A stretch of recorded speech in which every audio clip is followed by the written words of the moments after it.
CBC. This is Culture Binge, and you are listening to DJ Fuller. And shortly, I will be joined by DJ Baby. And we've got an exciting show for you today, I think, anyway. So, oh, no, phone. I didn't want to talk to you. Sorry. All right. So, we're going to start, or I'm going to start, until DJ Baby gets in here. We are going to look at the weather. So if you guys haven't been outside today, which hopefully you have been because it's super nice outside, it's 69 degrees tonight. It's going to get down to like the lows, like 39, but it's going to be a clear sky. So like you should be able to see the moon and stuff. So if you're into that, you should totally, go for a walk or something. And then it looks like all throughout the weekend, Friday, Saturday, and Sunday, we're going to be sitting in the 60s, which is fantastic. I mean, how cool is it that we are actually in spring now, y'all? I'm so excited. I'm so over all this rainy weather. But then, I speak too soon because like all next week, it looks like it's going to rain. So you win some, you lose some, right? All right. So with that being said, our Bible verse for the day comes from Deuteronomy, and it is, oh, hey, there's my co-host. She's back. All right. Deuteronomy 6, verses 6 through 7 says, "And these words that I command you today shall be on your heart. You shall teach them diligently to your children, and shall talk of them when you sit in your house, and when you walk by the way, and when you lie down and when you rise." Not a whole lot of people like the book of Deuteronomy because it's kind of hard to understand. But I actually like this verse. I think it's really cool. And it's like, it's telling you about your discipleship, that you're supposed to go and share the word of God with everyone. There, I unmuted you so you can talk now. Hello. Sorry. I didn't mean to take long. No, you're good. You're good. I had some troubles getting the YouTube situated, but I got it. We're good. Yay.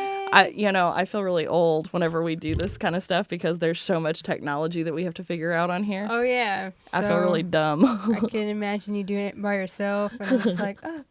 That's what I told Elliot. I was like, I'm used to having help, so like this is my first time doing it all alone. So yeah, we just went over the weather, which I don't know if you noticed or not, but it's like really pretty outside. Yes, it is pretty. I need to take my kid to the park, I feel. Yeah. Like that needs to happen. But it's going to rain all next week, so enjoy it this weekend while it's here. It's been on and off, actually. Yesterday was like gloomy and I wore overall shorts. And today it's like sunny. I'm like wearing long sleeve joggers. I wore a sweatshirt whenever I went to my idiom this morning. And then like by the time I was leaving, I was like, man, it's hot. So yeah. All right. So do you want to start with your topic for the day? Yes. All right. Go for it, girl. Okay. So I noticed how a lot of celebrities and artists are canceling their tours because most of their tours are in Asia, especially Asian artists who are from, like Korea, China, right. Singapore, Japan, all those countries. And with the coronavirus epidemic, it is understandable that it spreads pretty fast. I've seen like Washington Post and all that from their website explaining how it spreads. And I know G just did a link to try to show us the other day. It was really cool because it started off with one patient just being with like two people or just two of them, and then they went to three people. Then they went to like the church they practice in, which is like 200 people, and then each of them go back home. Yeah, and they come back and they start turning red and stuff, and I'm like, I can't tell if this is cute or scary. Yeah, it's like, yeah, I know what you're saying. That's kind of cool. Like, it's crazy how something can spread that fast. I do think it's interesting, though, like you said about all the different artists that are having to cancel their shows because of, safety readings and stuff like that. Yes. And I think I was told, I think it was like last week whenever we first brought this up, but I was told by a professor that they had heard or read or something in the news that a lady in Mayflower actually thought that she had the coronavirus. And I don't know like all the specifics. And like it's easy to laugh now. Obviously for her, I could imagine that at that time she was probably super scared and paranoid. But I don't know. I guess she just had some of similar symptoms or something, and she went to the doctor and was like, "I think I have the coronavirus." Honestly, that's when you like Google your symptoms, and that's what happened probably. WebMD with the diagnosis. Exactly. That's funny. So I don't know. Give me your opinion because some of this, though, for me feels like media hyped. I honestly feel the same way, but it's like it's not just I've read a list of them. I can't remember all. I know Billie Eilish for one. It was starting off with her, and then I know BTS, a K-pop group, also had to cancel theirs, and then can't seem to remember, but yeah, and thinking about them at first, I was like, I wonder if people would be mad because some people they can be ignorant when it comes to coronavirus. So Right. I don't want them to think they were doing it on purpose, Yeah. Like, I'm sure there's safety reasons why they canceled. Yeah. And so I'm sure that there is, like, an epidemic going on in those specific countries. But it's like, it's an Asian tour. So it's like, it's not in every single Asian country, I'm sure. Right. Or the city, depending. Well, and I think because I haven't read up a whole lot on it. I guess my kind of thinking though is like, is the virus itself really all that deadly and whatever, or is the media blowing it out of proportion to scare people? And I mean, because if you think about that in political sense, like, things are super politically heightened right now. And you have something like that could potentially threaten the human race, I guess, is how some of these journalists have portrayed it. That it's just this super deadly string of a virus. So I don't know. It's on the one hand, like it could potentially be super scary if but at the same time, is it really all that, or is this the media kind of being like, let's sidetrack you with something else and get scared on this so you're not paying attention to this? I don't know. Because, like, I was about to say, it is a political topic based on, like, memes. I get most of my information from memes. Yeah. And it's so hilarious because I see people, like, say the flu, we've been to the flu, but I know they're two different things. But they say that people having the flu and then the coronavirus are like two different strengths. Like someone who has the coronavirus might be stronger than the flu person. Or I don't know. I haven't seen any cures. Have there been cures or anything? Not that I've read up on. It's just kind of one of those things where I think they can hospitalize you and kind of put you in the least amount of pain once you have it. But then again, that's coming from, I haven't done a whole lot of research on it. I just thought that it was kind of an interesting topic with all the, not just the people that it's affecting in the sense that, the people that have contracted it and even the people that have ultimately it's been fatal for them. But just that, just the other areas of life that it's affecting that, most people might not think about, like concerts. Like, you're talking about a virus.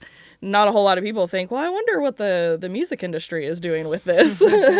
I know. But then again, it makes sense. I mean, you are in a crowd full of people. Right. And, yeah.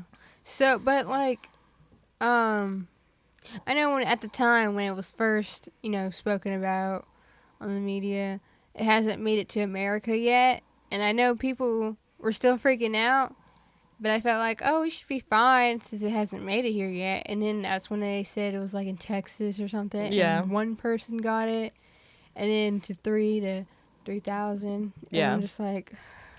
But like, and I don't know, because my kind of thinking is that if, like the CDC, because that's, their job, right? To control things like that. like if it was really that bad, that they would have like stopped international flights and all of that, to stop international travel hands down, so that it can't, until they get it contained, you know what I mean? And like no one issued that. So is it really that bad? Or it's like, it's almost like the 50s again. We're going through like a nuclear phase. I was gonna say, maybe we're going into like one of those what are they called, the like the utopia novels, but the dystopia. I've never heard of that. You know, so like you read the Hunger Games, right? Oh yes, like Divergent. We're going into like that kind of society. Yeah. They're picking off all the weak ones. Oh my gosh, I was thinking something like that, but not in that range. Did you watch V Wars with Ian Somerhalder? Nope. Oh Sorry. my gosh, so good! It's such a good show. But it kind of, it talks about being like the vampire gene being part of some sort of disease or virus like that.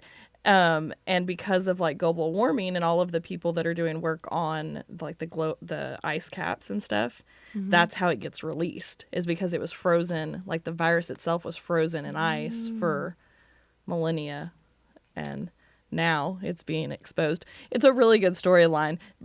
Obviously, I mean, listen, I think it would be really cool if being a vampire was a virus. I mean, they were thinking coronavirus is like a zombie virus. Right? I mean, and there are theories about that, too, about like the zombie apocalypse coming from a virus form. Yeah. So I don't know. It's kind of funny. We're about to live out the Hunger Games. May the odds be ever in your favor. Yeah. All right. So let's go on a break really quick. And when we come back, we're going to talk to you guys about tattoos. Ooh. Tattoos. Is it forbidden or not? Or not. All right. We'll be right back, y'all.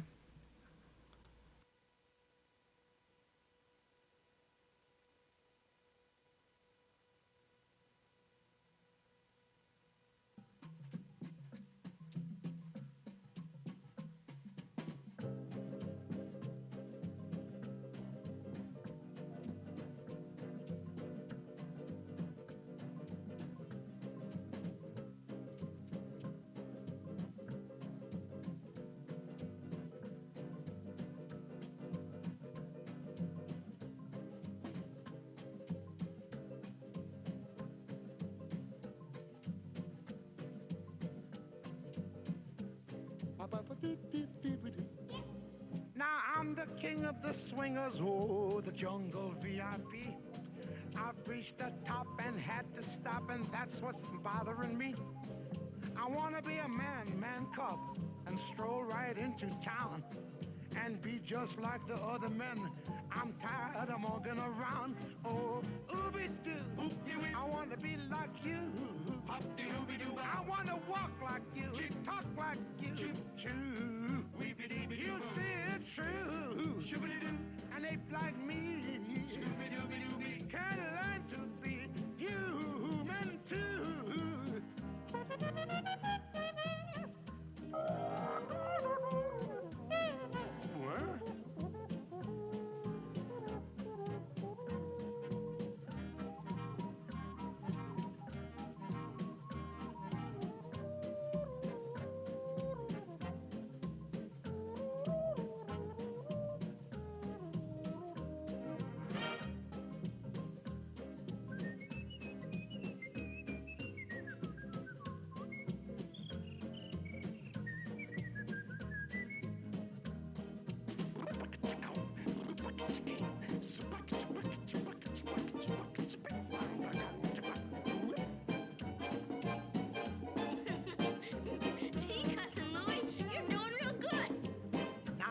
Your part of the deal, cuz.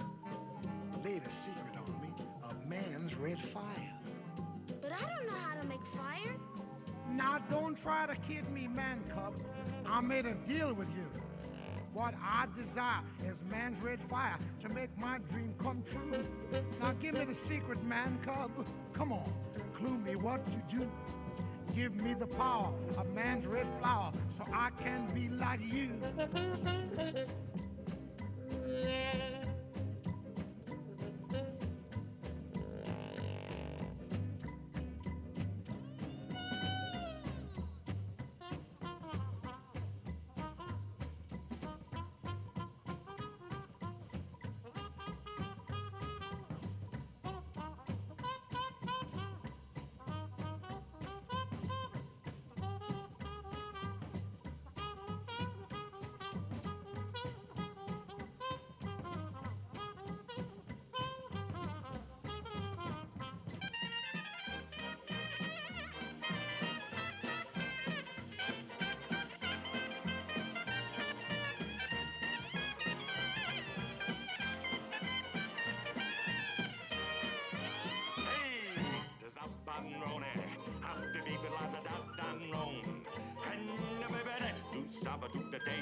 ba ba ba da doo da da da da da.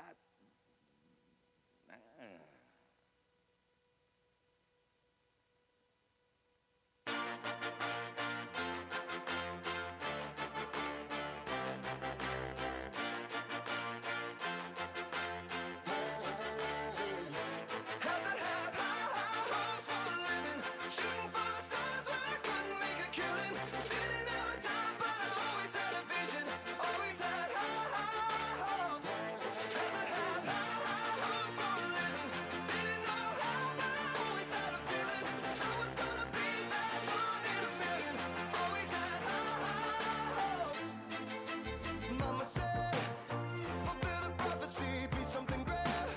Go make a legacy, manifest destiny. Back in the days, we wanted everything, wanted everything. Mama said, burn your biographies, rewrite your history, light up your wildest dreams, museum victories. Every day, we wanted everything, wanted everything. Mama said, don't give up, it's a little complicated, all tied up, no more love, and I'd hate to see you waiting. Had to have high hopes for a living, shooting for the stars, but I couldn't make a killing. Didn't have a dime, but I always had a vision, always had high hopes. Had to have high hopes for a living, didn't know how, but I always had a feeling I was gonna be that one in a million. Always had high hopes. Mama said, something for oddities, stranger crusades. Ain't ever wannabes, winning the novelties that don't ever change. We wanted everything, wanted everything. Stay up on that rise, stay up on that rise, never come down. Oh, stay up on that rise, stay up on that rise, never come down. Mama said, don't give up, it's a little complicated, all tied up, no more love, and I'd hate to see you waiting. They say it's all been done, but they haven't seen the best of me. So I got one more run, and it's gonna be a sight to see. Had to have high hopes for a living, shooting for the stars when I couldn't make a killing. Didn't have a dime, but I always had a vision, always had high hopes. Had to have high hopes for a living, didn't know how, but I always had a feeling I was gonna be that one in a million. Always had high hopes. Had to have high hopes for a living, shooting for the stars when I couldn't make a killing. Didn't have a dime, but I always had a vision, always had high hopes. Had to have high hopes for a living, didn't know how, but I always had a feeling I was gonna be that one in a million. Always had high hopes.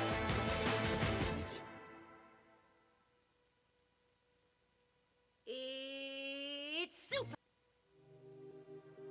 You don't know what it's like to be alive until you've been living in the truth.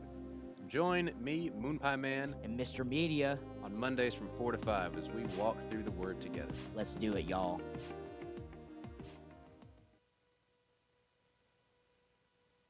All right, and we are back. Hello.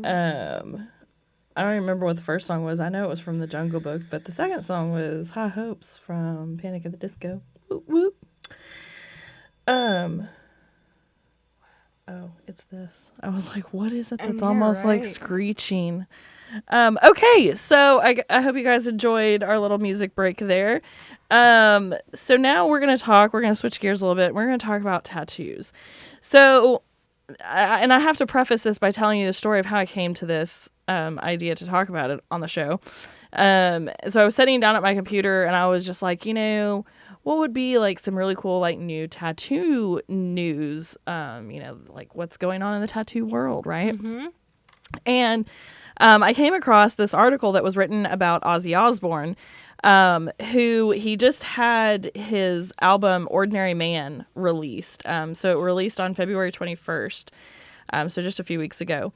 But he hosted the largest global tattoo sale and album listening event in history, which I thought was really cool. And to be honest, I've heard about like tattoo conventions and things like that. But I had never heard of a tattoo sale. So I was like, what do they do? Like, what is this? So the event was held in 50 different cities on February 20th, so on the eve of the album release. And all of the tattoo artists and communities and studios that wanted to participate could. And they were given exclusive tattoo designs that were Aussie inspired. And so all of these clients could come in and they could get these new Aussie inspired tattoos, which I thought was pretty neat. And I mean, the amount of money that probably raised for each of these tattoo shops and tattoo artists is probably pretty substantial.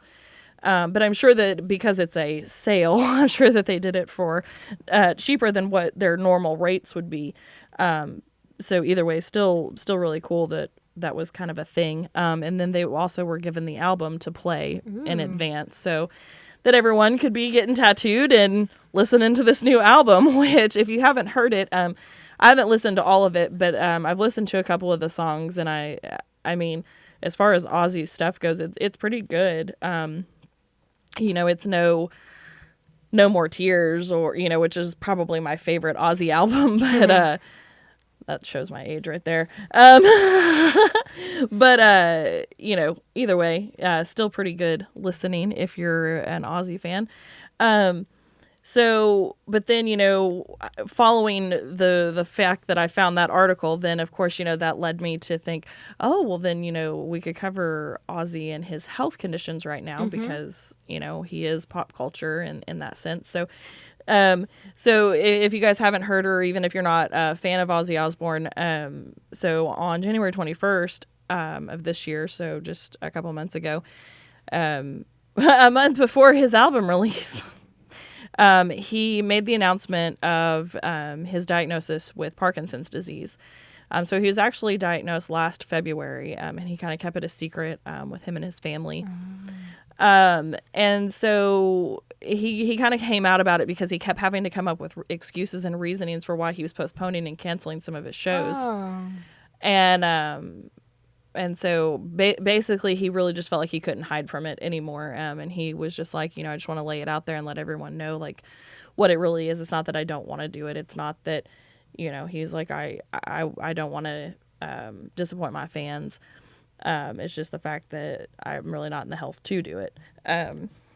And so it's actually brought him and his family closer together.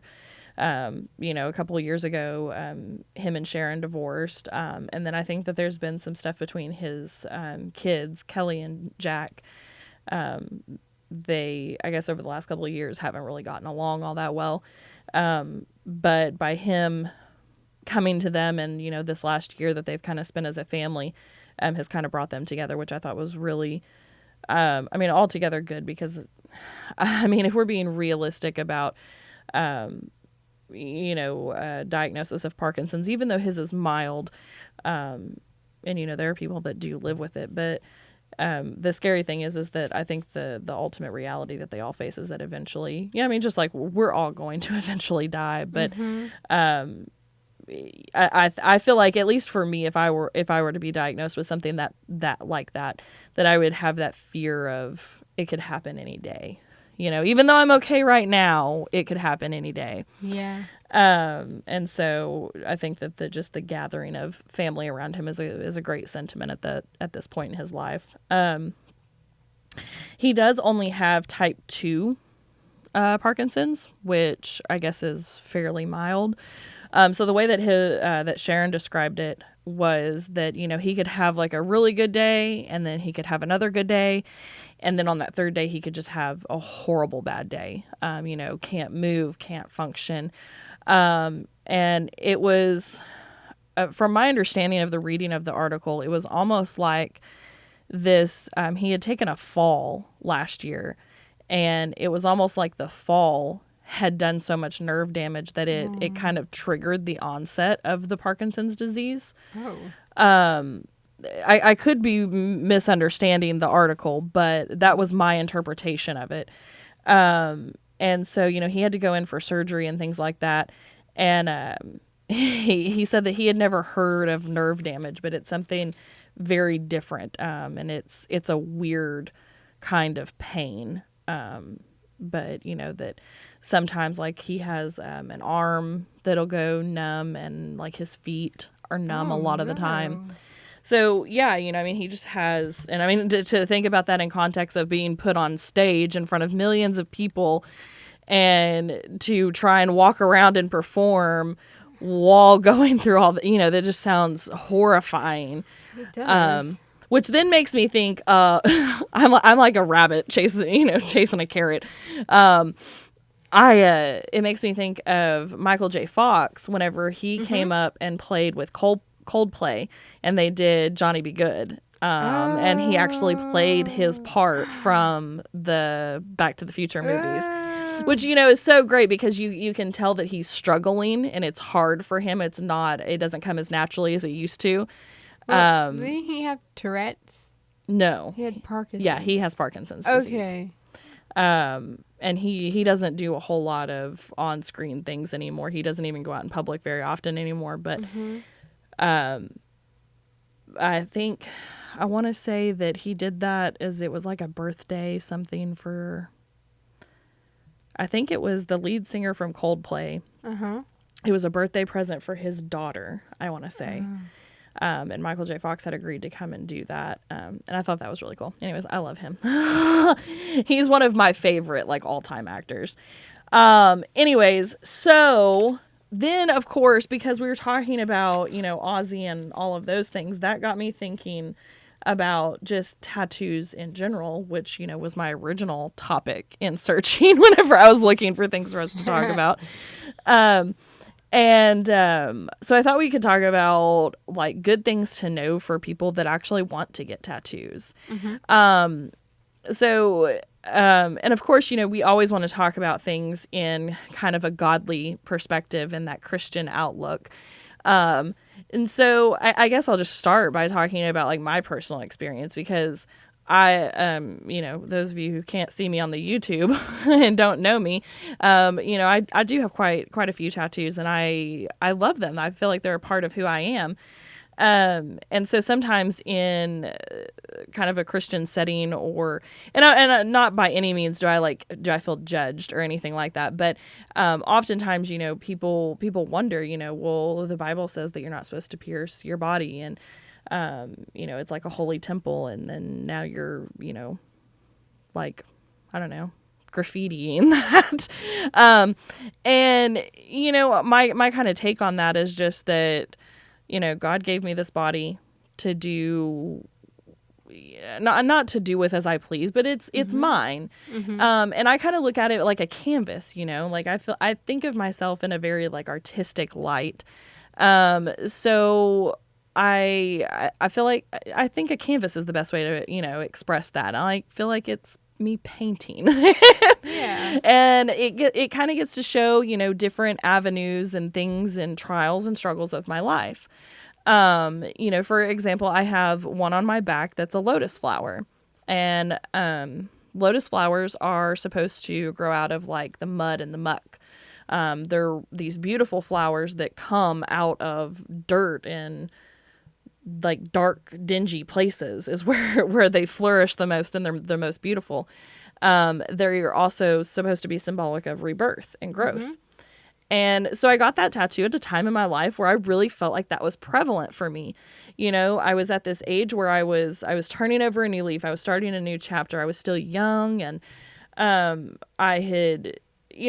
was literally just at that point where I was like, I need to just close the book right here. I need to open a new one. I need to start fresh. And so that tattoo was symbolic of that. And I carry that with me through to today. So anyways, some of the things, my long goal in telling that is that sometimes people think that they want to get tattoos, but then maybe don't know exactly like all of the thought process that goes in behind it. As far as like what you want. Yeah. So, I thought of some good things for you to know. First of all, you need to have like a core idea of what you want. Now Like you can't just go to a tattoo artist and be like, "Hey, I want a tattoo for my mom." Yeah. Like you got to put some more thought into it, because a tattoo artist can't just look at you and be like, Oh, "Okay, I know exactly what to do for you." Guess what? They haven't known you for 25 years. They don't know you. And then, you have to, one of the things whenever I was first getting tattoos that I never thought about was how much of my body I wanted it to take up. Do you want something super small that can be concealed? Do you want something big that's an actual art piece? Do you want just a symbol? Do you want color? Do you want black and white? Is it in a feasible place? Do you, like, first of all, if you get tattooed on the bottom of your foot, guess what? It hurts, first of all. Oh, no. Second of all, it has to get redone like once a year or once every other year. I figured. And so, I mean, if you really are okay with sitting down and, letting a tattoo needle drill into the bottom of your foot every other year, then by all means, go for it. But if you are wanting something that you maybe have to touch up once every 10 years, then you should probably put it on, like, I don't know, an arm, a thigh, your back, something that's not the bottom of your foot. The top of your foot also wears pretty easily, as I have found. But then, you also have to think about how much time you want this artist to take on you. Because, and this is something that infuriates tattoo artists around the world, doesn't matter where they are or where you find them. Tattoo artists hate for you to be like, okay, I want this. How much is that going to cost? They're not going to be able to tell you that. Most tattoo artists are going to charge bigger pieces by the hour. So it really depends on your skin and how easily your skin absorbs the color and how easy you sit. Because if you're somebody that has to keep moving around and twitching and because it hurts, then, oh, can we switch to this position? Oh, I'm cold. Oh, well, this is bothering me. This is scratching. This is itchy. Can we take a break? If you're one of those people, it's going to take you forever to get through a tattoo. Sounds like going to the hospital in a way. Yeah. So, these are all kind of things that, people should think about before deciding if that's something that they want to do.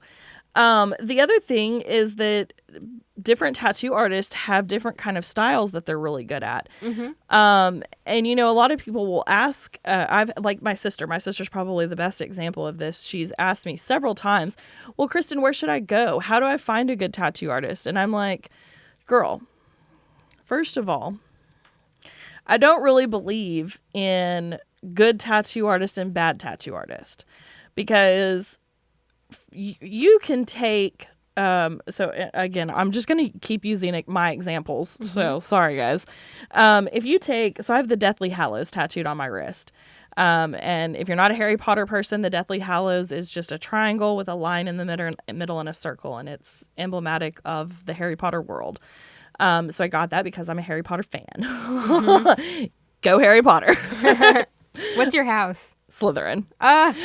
Okay, side note, talking about tattoos, I want to get a snake on my finger right here to represent my Slytherin house.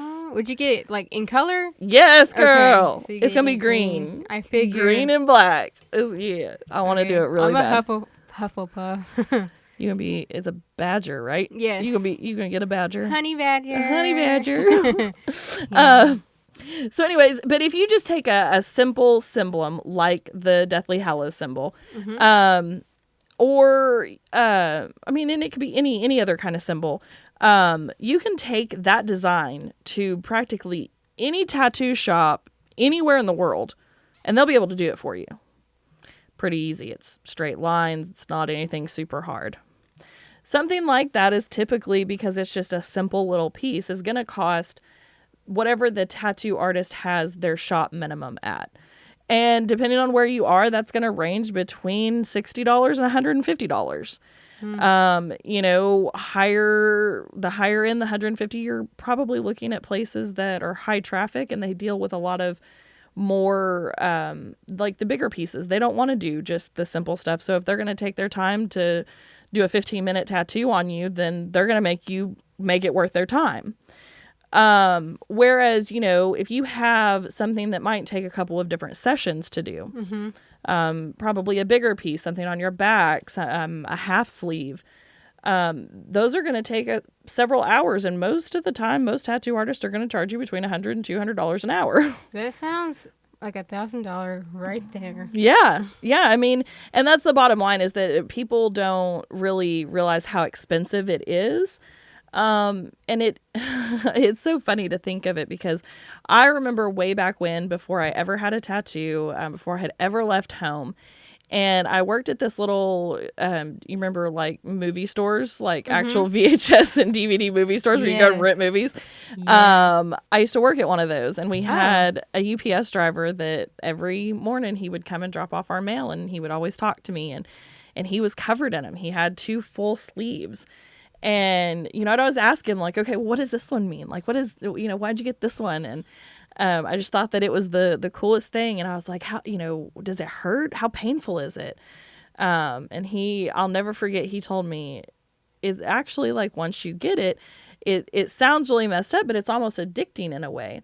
And I understand that. I wouldn't go far as to say it's necessarily an addiction, because, I mean, honestly, if a doctor came out and told me, like, there has been such and such studies that, you're addicted to getting tattoos, then I'd probably be like, you know what? I don't need to get any more. It's fine. Like, if you think that that's really a thing, then whatever, I'll just stop doing it. But like, I can understand, because I can find the adrenaline behind it. Well, and just the overall creativity, like whenever I went home for the first time, some of my family, like one of my aunts, looked at me, and of course she's trying to be funny, but at the same time, I'm also kind of the black sheep of my family. But she like took my arm and she like tried to rub at it, and she was like, "Does this come off?" And I was like, no. So I don't know, because there's so many of the norms that have been challenged, especially with like an older generation and the newer generation. And I feel like tattoos really are. They're a big way for this younger generation to express themselves. It's kind of like, back in the 1920s, whenever people were putting stuff on Broadway about, and even into the 1930s, they're making the musical Cabaret about Nazi Germany. That was their way to express what they were going through at that time. That was their way of expressing their world and their culture and their society. And I feel like this is a very individual way of expressing yourself and putting your ideas out there. And you can even take people like The Rock, who have, huge tattoos, and he still isn't typecasted that way. He just plays a character in each one of his different movies and things. Excuse me. Where his character has tattoos, rather than it being a thing that, oh, you have to fit this part. It's now changed to where, you can develop your character based on that. So I don't know. It's very innovative in several different avenues, which I find intriguing, I guess, is my bottom line. We still have like 20 minutes, and I'm almost out of information to talk about. But I think one of the biggest things is going back to the idea of the artist. So again, like, so many people have asked me through the years, well, how do you find like the best person to go to? How do you know if their stuff is good? Well, first of all, do research. If you're wanting to get like an elaborate tattoo or a tattoo that means anything to you, if you're not just going to get something random, if you want something that is expressive of you or a situation or a person, then you need to explore your tattoo artist. You need to look in your area. You need to find who has the best reputation, who is booked 6 months out. Chances are those are your best people to go to. Talk to your artist. you know, one of the ones that I'm working on right now, which I'm going to get finished in like 2 weeks. Whoop whoop. I'm so excited. Oh, yeah. Yeah. Trying to finish that one right here. Yeah. So, you know, one of the things that was great is that this artist that I'm going to for this particular piece, I've had a couple other ones done by him before. And so whenever I decided that I wanted to do this one, which is a memorial for my grandmother, I messaged him and I was like, hey, I have this idea, not really an idea, more just telling you a collaboration of memories that make me think of my grandmother. And I want you to design something for me because I'm too close to it. Like, I can't come up with something. And it means too much to me for it to be screwed up. And I trust you. And so he took this huge long paragraph that I wrote him. And he came up with the design that is now outlined on my arm. And it's better than anything that I could have come up with. And so, you know, it literally takes all the facets that I sent to him, and incorporated these memories and these things that make me think of my grandma after her passing. And he just kind of put it all into one, and it's beautiful, and I love it, and I can't wait to finish it. So, you know, I think the biggest thing is just that knowing good artist versus cheap artist, you're going to pay for you're going to get what you pay for, rather. Mm-hmm. And then, you know, the truth, though, is that if you're, you know, a baby into the tattoo world and you don't have any, or you only have a couple small ones because you haven't really ventured out that much, that's okay. But don't bog yourself down and going to like the best tattoo artist in the state if you're just getting itty bitty little bitty things that aren't really that visible or not bigger pieces, because honestly any tattoo artist can do good designs. They wouldn't have a shop and they wouldn't be licensed tattoo artists if they couldn't do something with a tattoo machine. You know, which is kind of scary, but. So it's like support your local artists. Yeah, for sure. You know, and there are some really good ones in our area. Yeah, I think I've been to one of them. Yeah, have you been to one here in Conway? Yes, it was. You know where that store with the gorilla that stands outside the store in overalls? Yeah. Yeah, it's like that, like very vintagey. I only went there for a friend because she was getting a piercing on her nose. But just looking at it. I love that they have a sign that says "No Nazis Allowed." I just love that. That's funny. Yeah, but yeah. So they do a good job. I've seen their portfolio and what they do. Now, what's that one called? Do you remember? Because I can't remember the name of her. It's 34th Street, not 34th Street, but 7th Street's in downtown. Little Rock. I wish I could remember. I hardly see the sign outside of their store. Yeah. So it's like. Yeah, I don't know. But it's over there. It's off of Harkrider, right? Yes. Yeah, over there, like kind of across the street from the Sonic. Yes, it's like right next door. Yeah, yeah. So I know what you're talking about. I don't know what the name of it is. There's also Lucky Bella Tattoo in Maumelle. And now I haven't gotten anything done by them, but I've been told by a couple of my friends that have gone there that they're really great. And they do, all their portfolios are online, and they've got some really good stuff on there. So if you're, I don't know, looking, you might check them out in your research. I don't know. So, and it's really funny too, because I'm talking about all of this and like, you know, good ways that you should go about thinking about and getting a tattoo. And when we went to Europe, I got a tattoo at a random tattoo shop that I knew nothing about. But, you know, do as I say, not as I do. Can't say you haven't done it. I know. Well, and that's kind of like why I did it. I wanted it to be one of those moments where I like looked back, and my kid was like, "Mom, you got a tattoo while you were abroad?" Yes, I did, son. Yes, I did. Well, there's just one last thing I wanted to mention. Sure. That my mom told me, because she's covered in tattoos. Both my parents are. They're almost 40 now. And so I know she is against it, but she'd tell me stuff like, well, this body is of the earth, from dust we came to dust we go back. So it's like, you think about it, when you're trying to think about the morals behind it, not to mark yourself, but also this body isn't really ours. It's just here for this earth. So I was thinking, like, if you're thinking about that, I hope that inspire people or help them, make a decision about that kind of thing. Yeah, and I think too, you said marked, and that kind of just spurred a little spark in me. There are all kinds of other things that mark us, and not.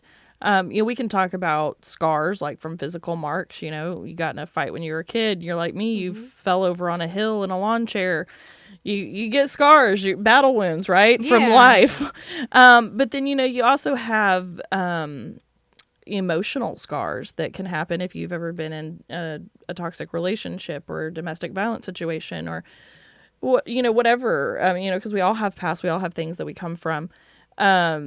And I feel like those things mark us as well. And even if it's just, in our heart or our soul, I think that I think tattooing can be looked at as an avenue for an escape from those marks. Think about, like, okay, I read a book series recently, and we've even talked about it on the show after.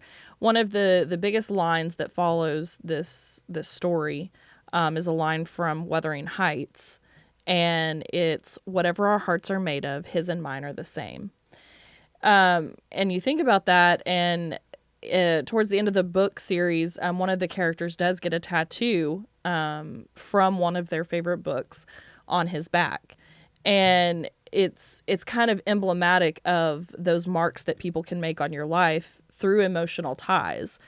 Or it could be even therapeutic in the sense of healing. We don't have time to really get into it, but I also have a tattoo of a semicolon, which is the, like, kind of international symbol as far as tattooing goes for people that suffer from depression and suicidal thoughts. And the idea behind it is a semicolon doesn't mark the end of a story. It simply separates the end of one thought and the beginning of another. And that really kind of resonates with me. That is something that I struggle with. It's something that I've battled for a couple years.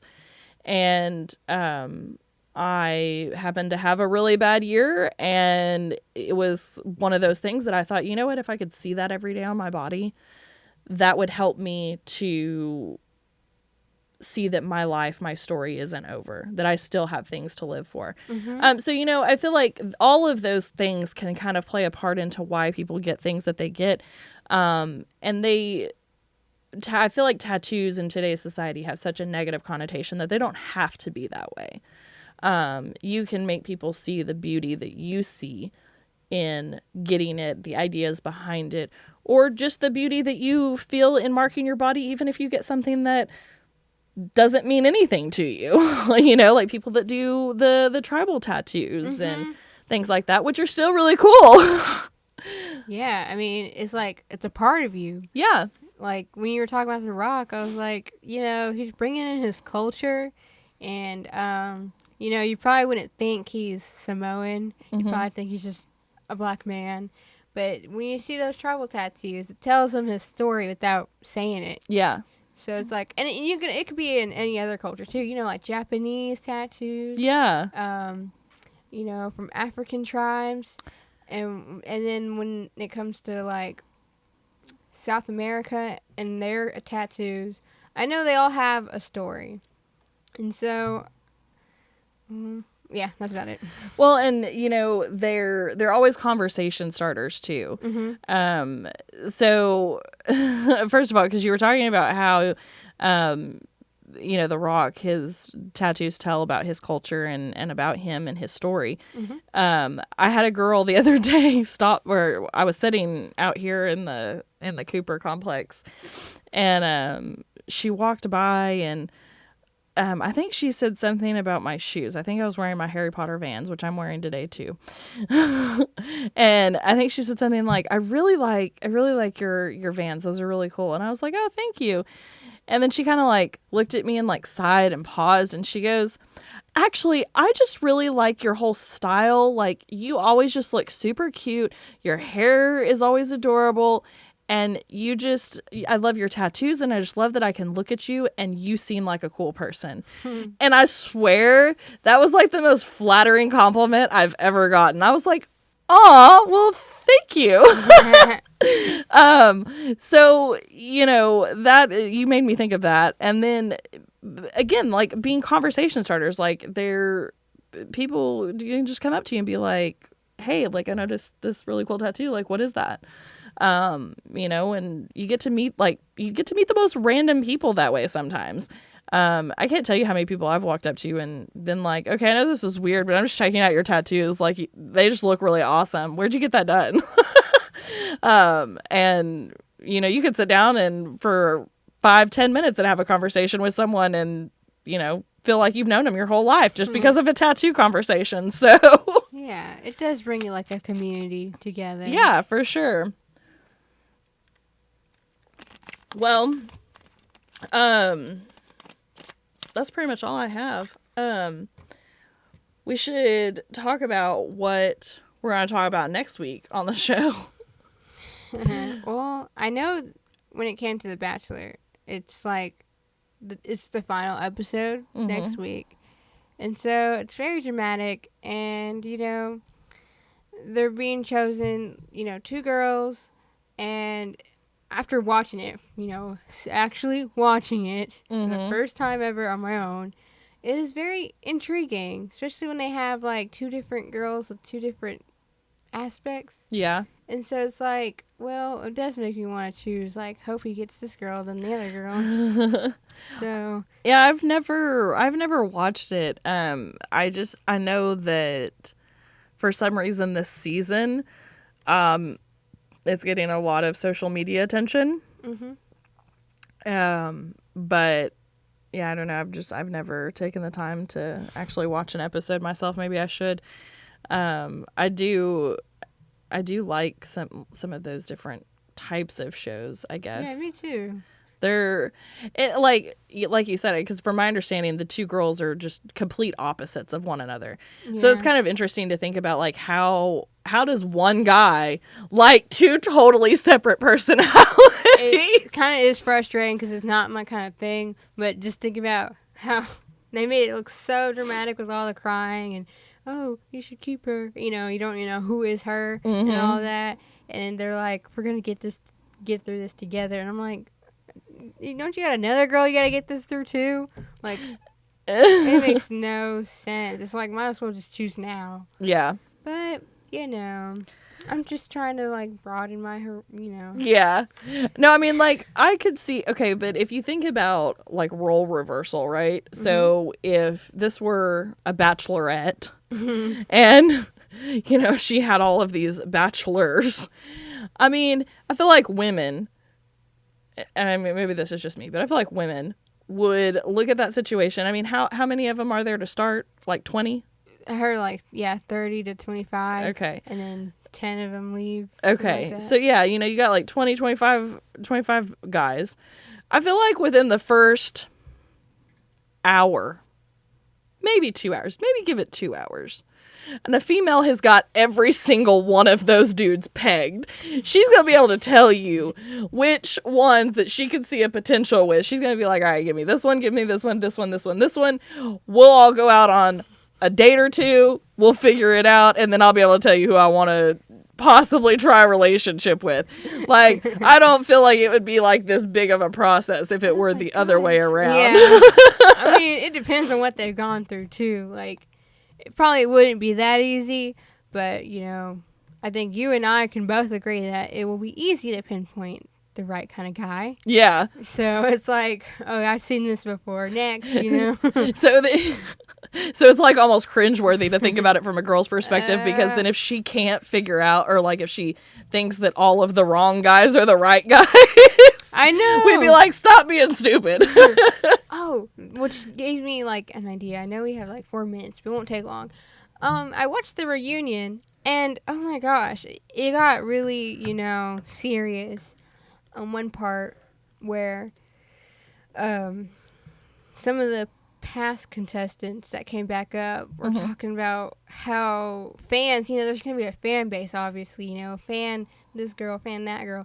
And it's so sad how one of them actually brought up all their death threats on screen and read them Oh out my loud. gosh. Even the most vulgar ones, they still, they censored it, but they still said Put it out there. Yeah, and all of them were crying. All of them were like, just they seemed so broken when they heard that. And then they were like, raise your hand if you've ever been, I forgot that word, but talked bad to, Yeah.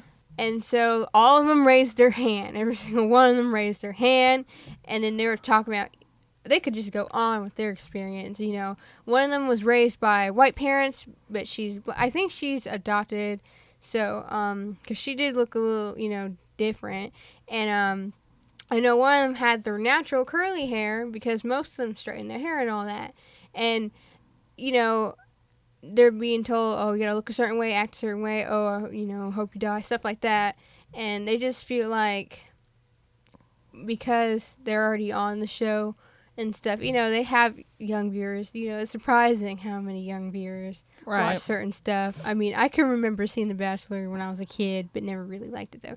But yeah, and so they want to influence these girls, like, hey, it's not like this anymore. You don't have to be a certain kind of body type, or you have to look a certain skin color or hair type to be beautiful.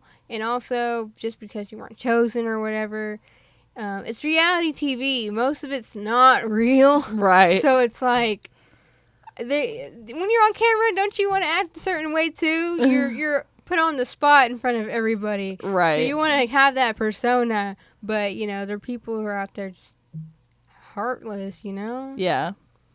So, Yeah, I can't believe that they've had like death threats and stuff. That's crazy. That would not be the life for me. No. I won't volunteer for any reality TV. At least not this week. All right. Well, that's all the time we have for today. So this has been Culture Binge with DJ Fuller. and DJ Baby. Nobody puts baby in a corner. That's right.